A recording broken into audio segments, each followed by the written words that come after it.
Hey guys, STTM here, and in today's video, we are going to be talking about the final STTM NBA Draft Big Board of 2025. So yeah, guys, but before we get into it, make sure that you like, subscribe, put on notifications, and comment on the video, as let me know what you think, gets me more recommended, and if you put on the notifications, you will literally be updated on the latest STTM videos that you do not want to miss. So enough with the Japanese, and let's get straight into the video. Oh, and I'll just appreciate it. So enough with the Japanese, and let's get straight into the video. Bow! So let's start off with the no-brainer top four: Cooper Flagg, Dylan Harper, Ace Bailey, and VJ Edgecombe. Ace Bailey, I won't lie, I was a little disappointed when he was found out to be around 2 to 3 inches shorter than expected, but he's still a very great player. Cooper Flagg and Dylan Harper, without a doubt, 1 and 2. VJ Edgecombe, I think, because of his insane athleticism, he's without a doubt a top four player. Now, one player that I think is really starting to emerge as somebody who would be the fifth pick, Trey Johnson. 6'6" shooting guard out of Texas is growing a lot on me, and you can make a case that he's the best three-point shooter in this draft. He doesn't have the highest percentage of three-point shooting at 39.7 out of all the prospects, but he's very good at what he does. He's very good at what he does, scoring all across the court, and he can even have some perimeter defense. As a good indicator, to be honest, a good indicator for good perimeter defense is how much steals you have, and 0.9 is a solid number. Khaman Maluach, without a doubt, the best big. Kneppel is a little bit of like just shooting, but he's really talented. People do say that he's like just shooting, but he's actually a lot more than that. And he's also literally in a whole family of Kneppels, so that's gonna be pretty. Fun to see. Into the future. Jeremiah Fears is like a really solid guard prospect. Derik Queen's a really good center.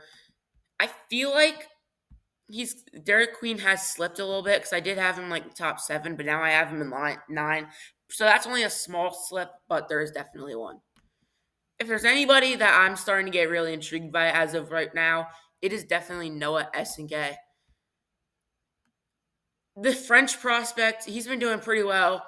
12.4 points per game. He's definitely improved a lot in his from his 2023-2024 ULM season. I mean, he's doing a lot better, I'd say. Over here, he's averaging more points. He's getting a couple more steals and blocks. I think his defense is set to improve. He is a small bit of a project, but he already has most of the stuff figured out that you would need in an NBA player. It's actually like Noah Essengay as a prospect. Okay, back to the big board. Is it going? Okay. Next up, Carter Bryant, very solid. She's a very solid forward. Definitely an amazing three-point shooter in this class, too. One of the most versatile players, calling Murray-Boyles. Sparis Jakushonis. He has 100%, if not 1,000% slipped in this draft class, bro.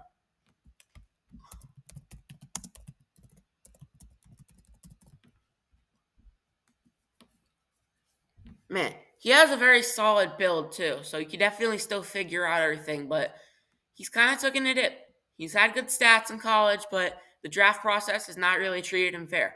Rasheer Fleming, on the other hand, Cedric Coward, they have been like the two best players in the combine and most of the rest of the draft process. Liam McNeely, one of the best three-point shooters. Danny Wolf, he's a solid center. Sorber can be traditional and modern, so he's pretty versatile. If there's anybody that's risen a lot, it's definitely Noah Penda out of France.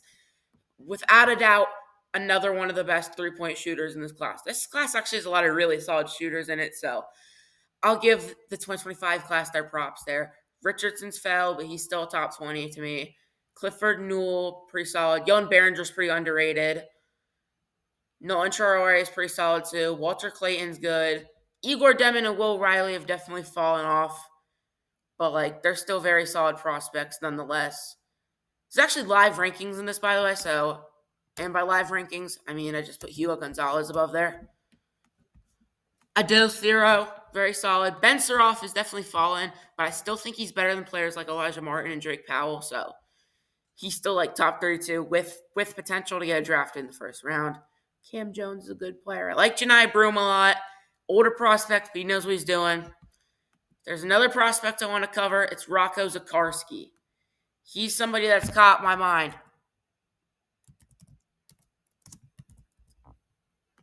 For some reason, I can't get his stats here. Rocky Zikarsky, I don't know. Can't get his stats here to pull up what he's doing, but he's really, as like the tallest player throughout the entire combine, that definitely did get my attention, and his athleticism and play in the scrimmages, that got my attention too. John Tonje, Alex Tui, Bogoja Markovic could end up being really solid role players in the future.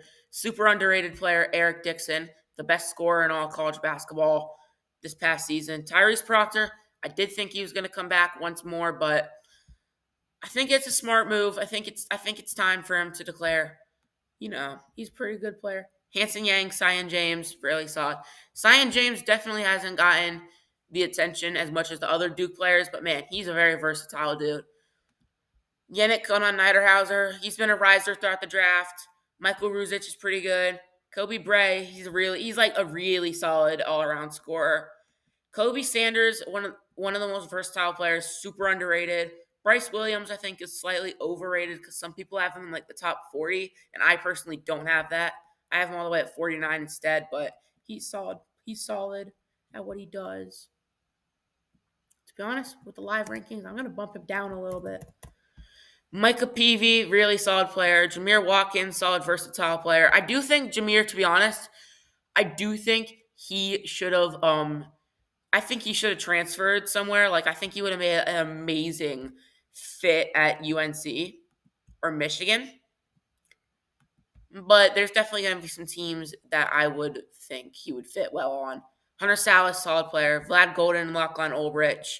Lachlan Ulbrich, I literally didn't even have him in my top 100, but he's risen so much through the draft process as of late.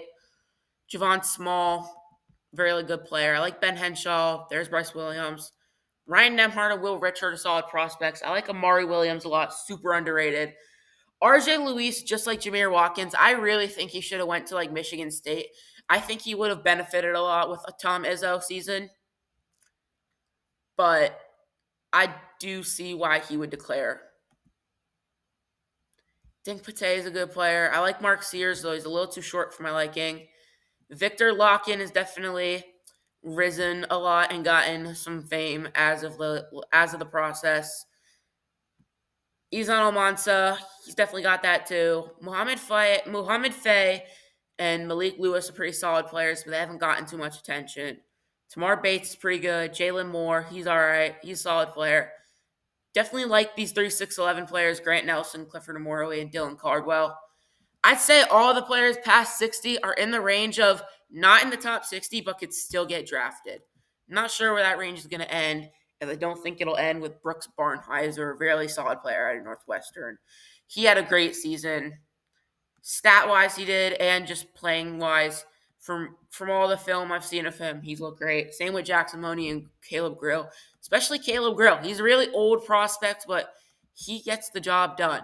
Janelle Davis, I think he made a smart move to declare. He was one of the best players in all Arkansas. John Pulakaitis, really good too. Jemai Mashak, he might.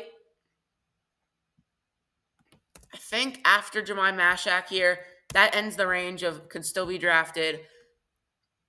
Not top 60, but could still be drafted. Any players I think are 100% undrafted. Sadly, Andrew Carr, I think, is here. He's still a solid prospect, though. He's actually really good for an undrafted player. That might actually be the same case with Peyton Sanford and Igor Milicic Jr. Sean Padula, he's all right for prospect. Definitely had a good college season. Curtis Jones and Kobe Johnson also had really solid college seasons. RJ Davis, elite college career, but he's just really old and short, so he's definitely really low in this list. Not too familiar with Isaac Nogues, so that's why he's pretty. That's why he's pretty low here. Not really familiar with Chris Youngblood, but I heard he's supposed to be a prospect. Same with like most of these people. I think this is a pretty solid. I think this is a pretty solid big board, but let me know what you guys think down in the comments below. As STTM is now out. See y'all next time. Road to 500 subs.